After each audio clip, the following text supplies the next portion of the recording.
The Ute people have been within the mountainous region here of our migration patterns for at least 8,000 years.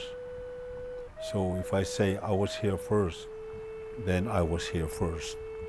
We've been doing some of these things for thousands of years. There are 7 bands, 3 tribes and 1 people, the Ute Indian people.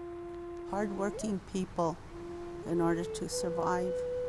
They provide us with a lesson of adaptability and resourcefulness that I think living in this beautiful but fragile landscape is something that we really could learn from. Colorado Experience is a co-production of Rocky Mountain PBS and History Colorado. History Colorado brings history to life for audiences of all ages. Through exhibits, collections, and historic preservation programs throughout the state, History Colorado connects people to the stories, places, and heritage of Colorado's past that provide perspectives on today and inspire our choices for tomorrow. Find out more at www.historycolorado.org. Additional funding provided by El Pomar Foundation and the Betcher Foundation, celebrating 75 years of philanthropy in Colorado. With additional funding and support from these fine organizations. And from viewers like you, thank you.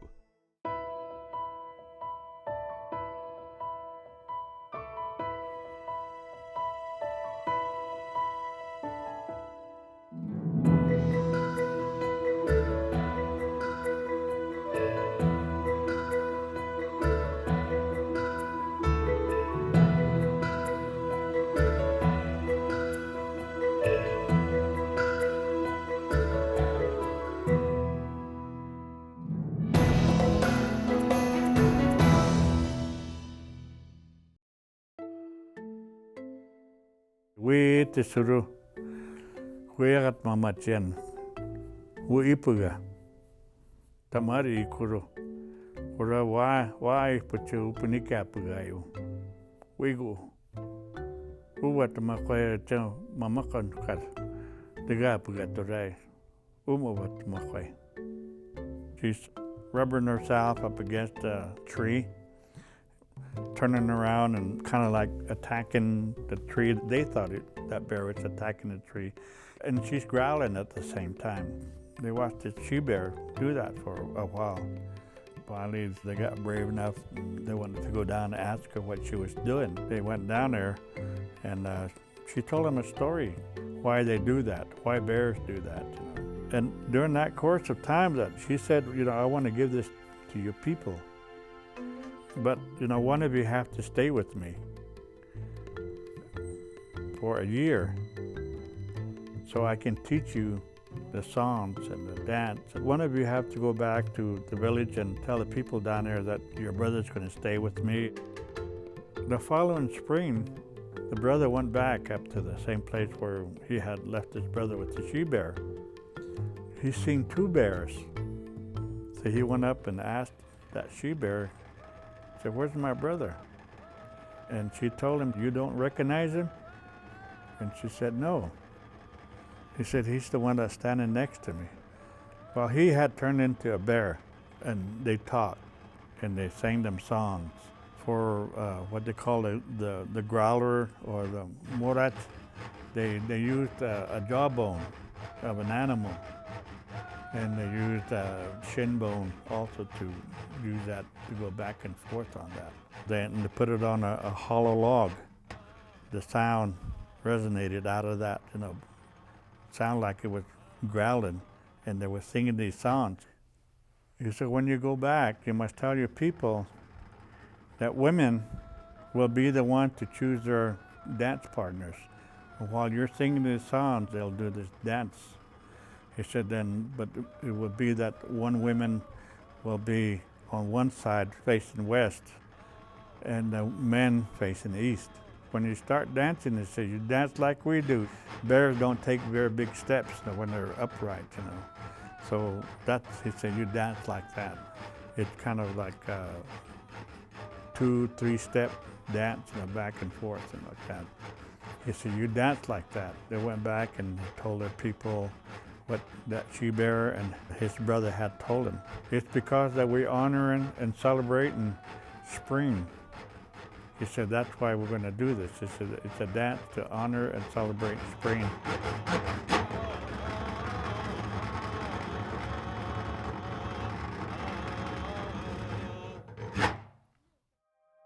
The Ute people have been in Colorado since time immemorial, and forensic evidence show that we've been in this area for the past 10,000 years, if not 20,000 years. We have creation stories from communities, mountains, and rivers, and the four directions from around there. We have the sleeping Ute Mountain, which has a story behind itself as well. It's a sleeping Ute warrior that died in battle, and where he died, the earth, the creator, created a mountain around him and rose up the mountain, and our Toyac community sits at the base of that.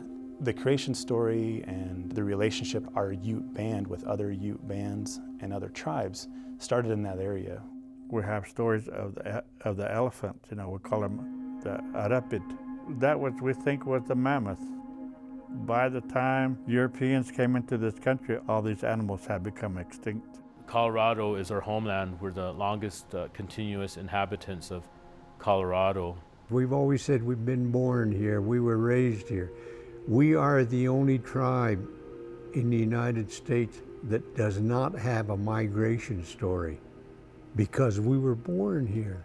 But the Ute traditional hunting ground, traditional traveling area for all the Utes was as far north as up in Wyoming, and significant hunting areas that are still today in Rocky Mountain National Park and Estes Park, all the way down to Garden of the Gods in Colorado Springs, all the way into the Four Corners in Utah, northern New Mexico, and northern Arizona. The Utes were called the mountain people, the people of the Shining Mountains. And we were very nomadic, and we relied on a lot of the connection with the mountains, and a lot of the areas that we hunted and fished and gathered were in the mountains of Colorado. Historically, there were thousands and thousands of Ute people. They lived in the mountains. And I claim the Rocky Mountains from the south to the north, because that's where our people lived. They developed a really acute sense of internal geography. They would move from place to place, from the Great Basin of central Utah into the Rocky Mountains and out onto the plains at different seasons of the year, looking for different resources. They hunted deer and other big game. They hunted waterfowl and ducks. Sometimes they fished. They hunted bison on the Great Plains. They're survivors of harsh environment, migrating with the animals and going to where the food source was, harvesting berries and digging for roots, and they were survivors, they were workers. The Ute people were so adaptable in traveling through the Rocky Mountains and the Great Plains that our modern highway system simply overlays ancient Ute trails. Anywhere you drive in the mountains today, you're probably driving on an old Ute trail. We have stories of the Spanish conquistadors coming through here, like Coronado. Prior to Coronado coming here, the Utes really hadn't acquired horses. Coronado came through this part of the country in 1540 with the conquistadors and the shiny armors and the horses and everything like that. And the people kind of were afraid of these animals. When they first seen them, they called them, it wasn't what we call them now, it wasn't kava, That's the word that they adopted from the Spaniards, the caballo. The word that they called that animal at that time when I first seen him was magucharum. Stoops over and had his nose leading him.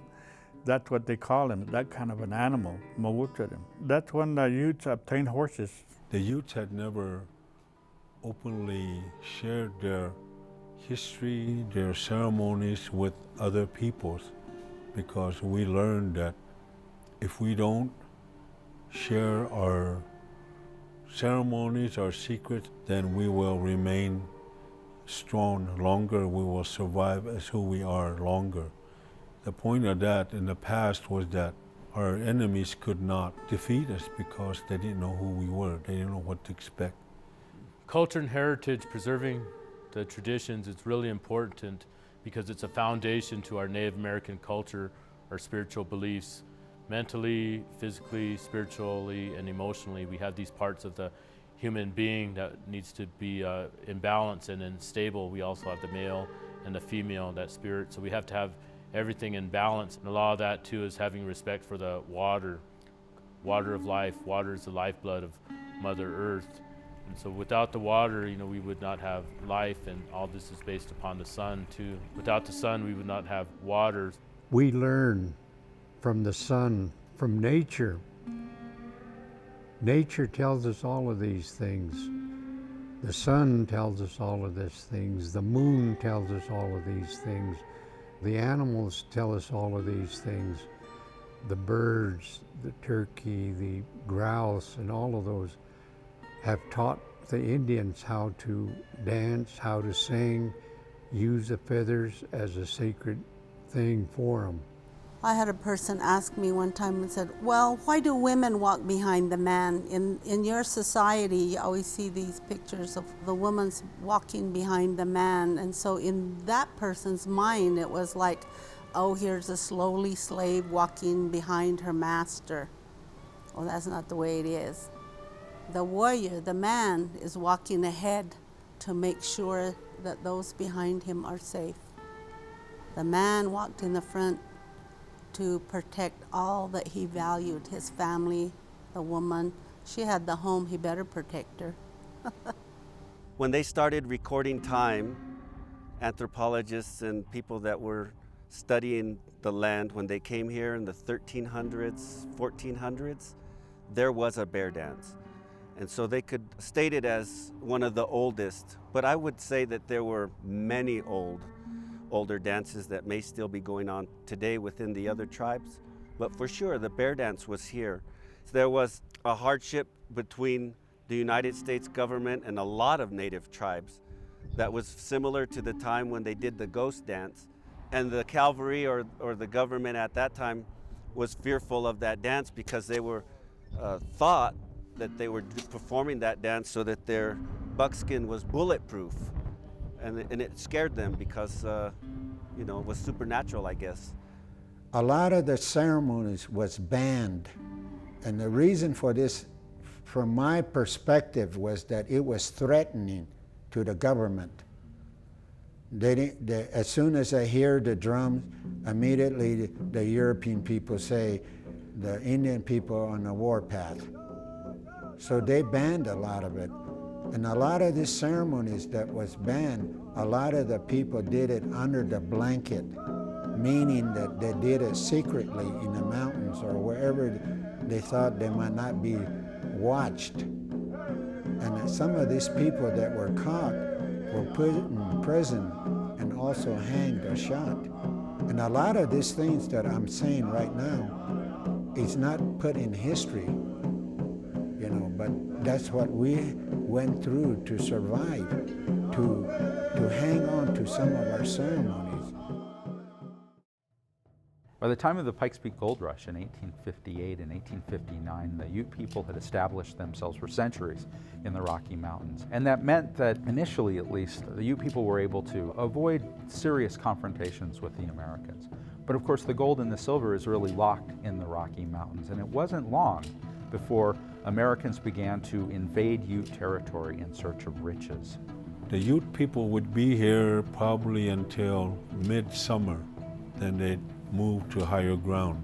So if you came in here when the Ute people were out, you'd be standing on the hill saying, it's a nice valley, there's nobody here. Boy, I could, farm and I could do this. And they move in, establish itself. And so 6 months later, here come the Utes say, what are you doing here? Oh, this is open ground. There's nobody here. Nobody's using it. Nobody's using this ground, so I'm going to use it. It's going to be mine. This was part of the migration pattern and the camps that the Utes had. And that happened all over Colorado. And so they lost a lot of good campsites, some beautiful areas.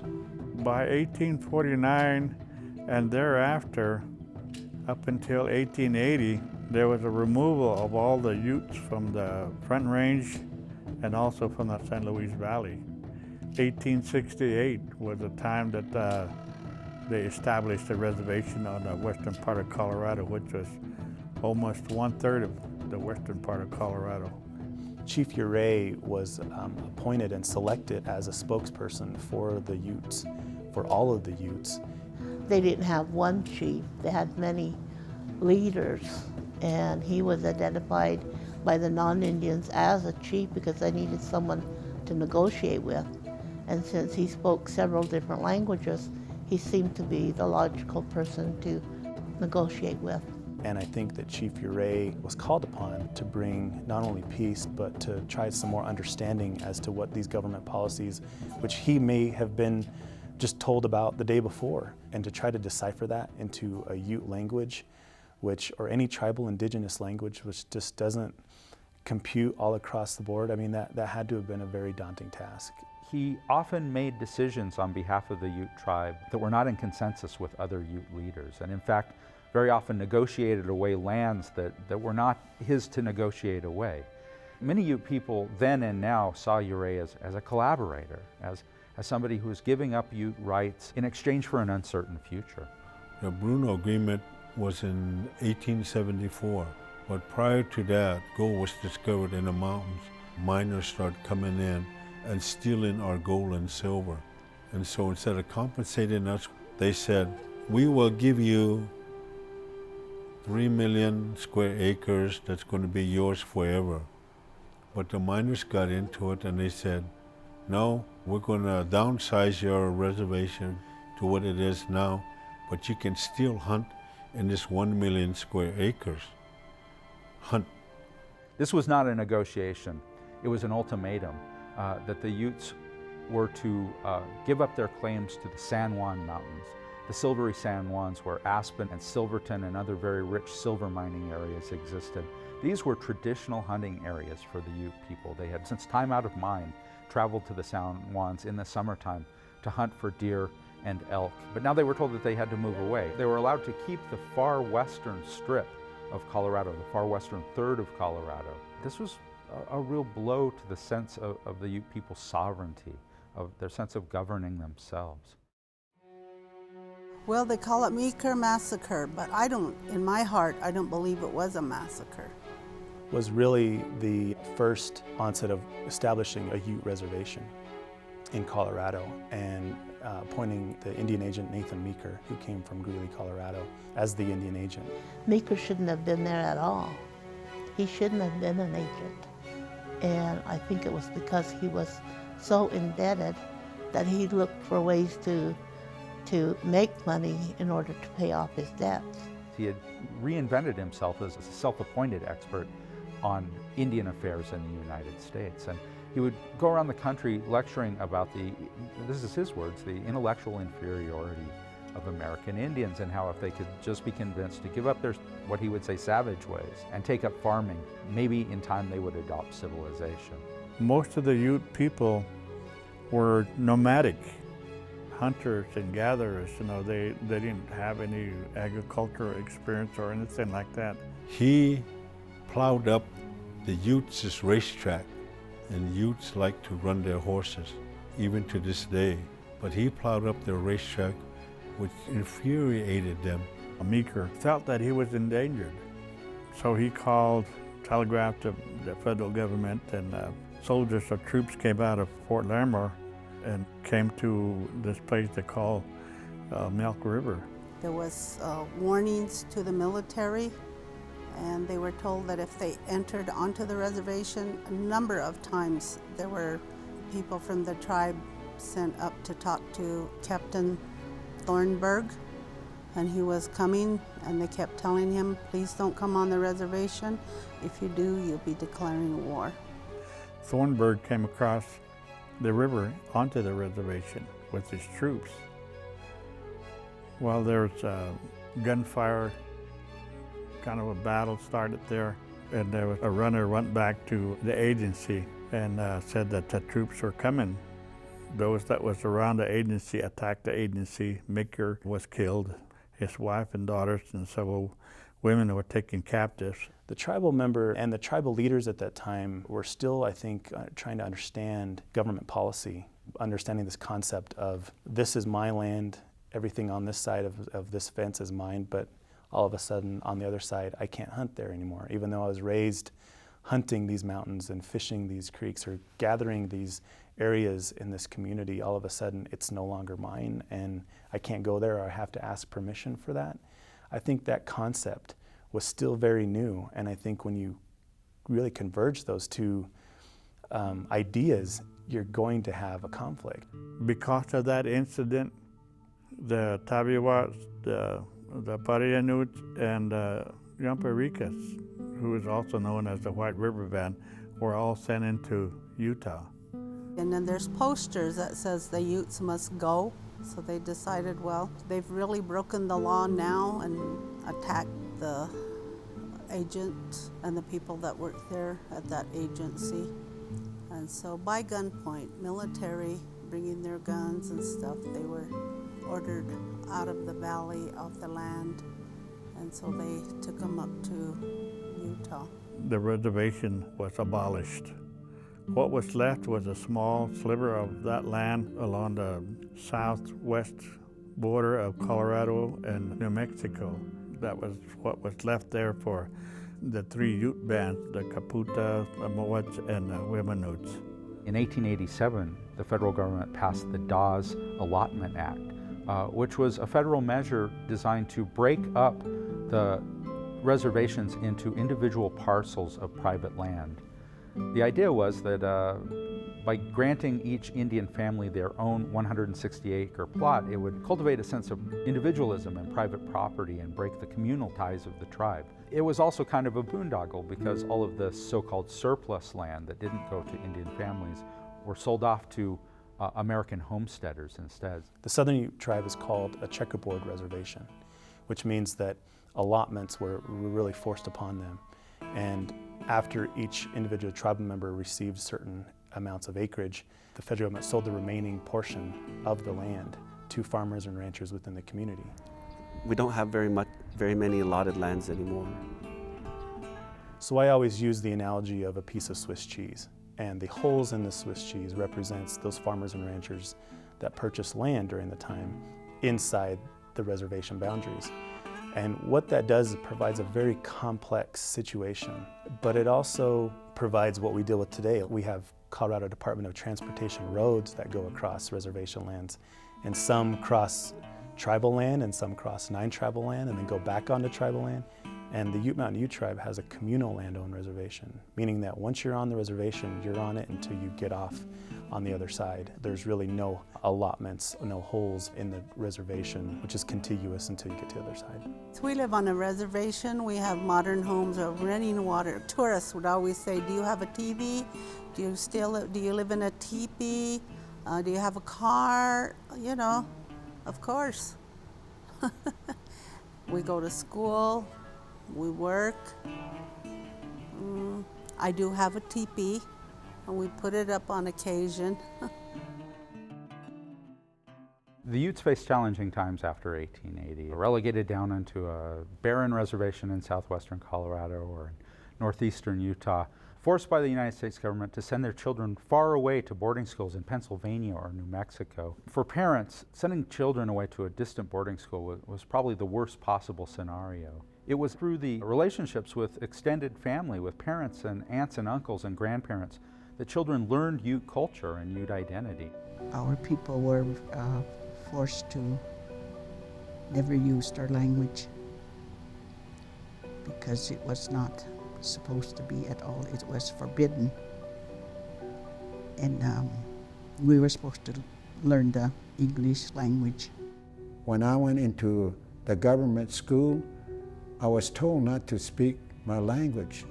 And some of us were told not to speak their prayer song or their medicine song. My first language I could not use, so I learned a second language, which is English. I lost my identity because I was no more Indian. So a lot of us went through mental, emotional, and spiritual experiences. They were trying to take the Indian out of the person and put him into the main society. Ute language is who we are. It identifies us with Mother Earth. It's a gift from the Creator. Without the language, we are only paper people. We don't have an identity. We need to teach the language because the language is being lost. And to me, that's what my culture is. My culture is language. I just want my language to survive. I want people, my people, to embrace it, to learn it, because it is who we are. So the power of the language in any nationality is the most powerful thing that you carry.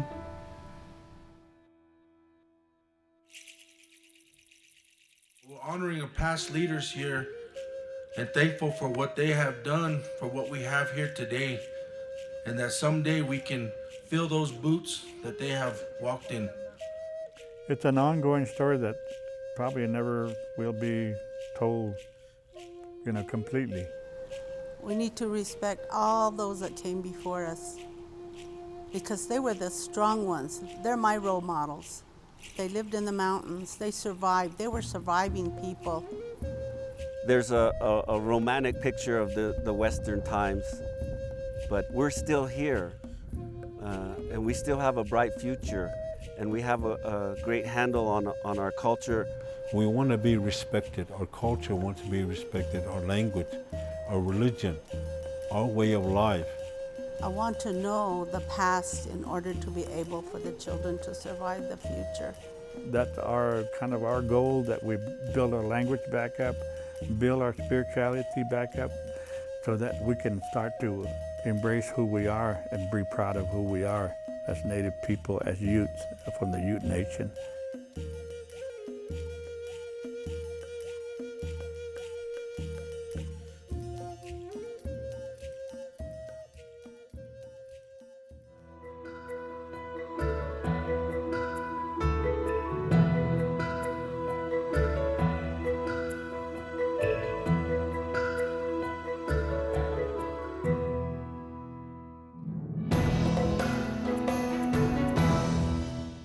Colorado Experience is a co-production of Rocky Mountain PBS and History Colorado. History Colorado brings history to life for audiences of all ages. Through exhibits, collections, and historic preservation programs throughout the state, History Colorado connects people to the stories, places, and heritage of Colorado's past that provide perspectives on today and inspire our choices for tomorrow. Find out more at www.historycolorado.org.